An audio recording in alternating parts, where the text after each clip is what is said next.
So, hello mga Kulit Shop, isang magandang tanghali po sa ating lahat. Ayan, so nandito ngayon tayo sa Barangay Bunacerca, Indang, Cavite, no?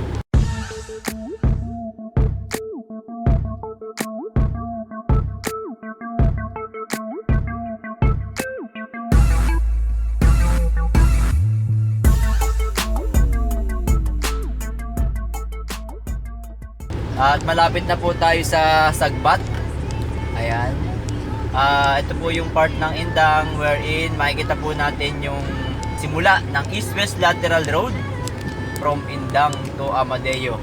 So, pwede na pong dire-diretso papunta ng Silang. At ngayon po pupuntahan po natin siya para ma-update namin kayo sa status. Ano na po ba ang status ng East-West Lateral Road, Amadeo Indang section. Alright, so ito naman po ang binabaybay natin ay ang Indang Mendez Tagaytay Road. Dito po natin matatagpuan itong East-West Lateral Road, ano? Ayan. So, gigilid lang po muna ako. Ayan po yung pinasukan ng owner type na jeep. Sa bandang unahan, yun po yung East-West Lateral Road. So, tingin po muna tayo dito banda. Ayan, sa akin pong bandang kaliwa, ayan po, dinadaanan na po at marami na po nakakaalam ng daanan ng East-West Lateral Road, ano? At dito naman po sa ating kanan, ayan, sa bandang kanan po natin ay patuloy pa rin po ang construction at ginagawa pa po yung daanan dyan. Yung padiretso po, yan po ay papunta ng Mendez Tagaytay, ano po. At syempre po, sa biyahe natin, kasama ko po ang aking mag-ina, si Zane at ang aking asawa. Ayan po. Hindi na po ako magpapakita sa camera dahil camera shy po tayo. Alam nyo naman po yan. Ayan po si Zane. So ayan po, ang dami pong bumabiyahe ngayon guys, ano? Siguro ito po yung mga galing ng pasyal ng long weekend. Ayan, galing po ng pasyal long weekend po kasi. Galing po ng mga Tagaytay, ano? At siguro mga pauwi na po itong mga to. Kaya po ayan, naghahanap po sila ng alternate route para makaiwas po sa traffic dahil po dun sa bandang Mendez ay meron nga po doong ginagawa na flyover, no? Pwesto na po tayo guys at para tayo po na din dito. So ito po yung ngayon ang ayan guys, meron lang po ditong ayan, parang girder ba tawag dito. Pero gawa na po itong daanan at pwede na po nating gawing bypass road. Nakagawa na nga po itong daanan na to. At kung mapapansin nyo po, ayan, marami na nga po nakakaalam ng daanan na ito na na-open na. At dire-diretso na po tayo ngayon. So ang oras po natin sa aming orasan ay 12:45 ng tanghali, ano? At tingnan natin kung gaano kabilis ang magiging biyahe natin from Indang to Amadeo. So ayan po, napakaganda ng daanan dito, napakaluwang po, ano? So ayan po guys, at makikita nyo po, ano, napakaluwang po nitong daanan nga na ito, from Indang to Amadeo at dire-diretso po hanggang sa Silang. So 4 na lanes po yan, no? At sa mga bandang gilid po, ayan, makikita nyo po, pwede po magkaroon ng mga developments dito. Ayan, no?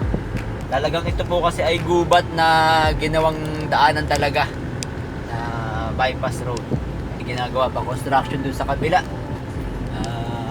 Baka bubutasin din yung part na yon. Alright, so ito nga pong part na to, yan yung may bandang Gumuho, pero ngayon po ay nadadaanan na. Dinedevelop na po itong lugar na ito, no? Pag tagal-tagal ng panahon, magkakaroon na dito ng mga establishments, magkakaroon na po ng mga subdivision, at magmamahal na po ang lupa dito. So kung dati-rati po ay tayo ay para makapunta ng Amadeo, dumadaan po tayo sa Bon, Pangil, and then ayun nga po, ano, at maliit po ang daanan doon. Medyo nagkakaroon din po ng konting traffic at mas mabagal po ang ating daanan, ano. Dito po napakabilis na po ng biyahe natin. Makakarating na po tayo ng Amadeo ng ilang minuto lamang.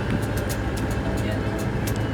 So ito po yung isa sa mga programa ng ating pamahalaan para magkaroon po ng magandang daanan sa inyong paglalakbay.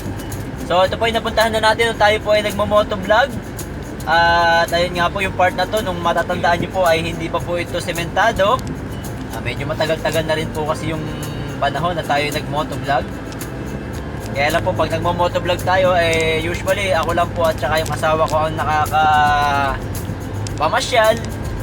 Sa ngayon po kasama ko na po yung anak namin. Medyo mahilig na rin pong gumala.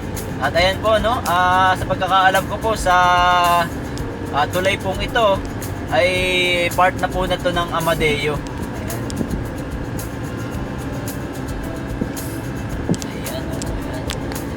So ito na nga po yun guys.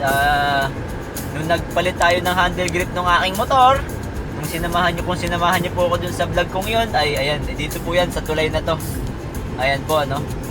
Ayan, at ito nga po ay part na ng Bangil Amadeo.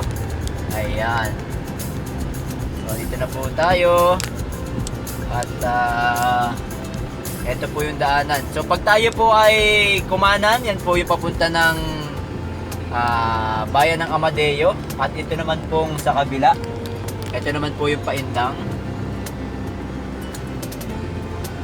At ito pong diretsuhin natin, ito naman po yung part ng silang po tayo.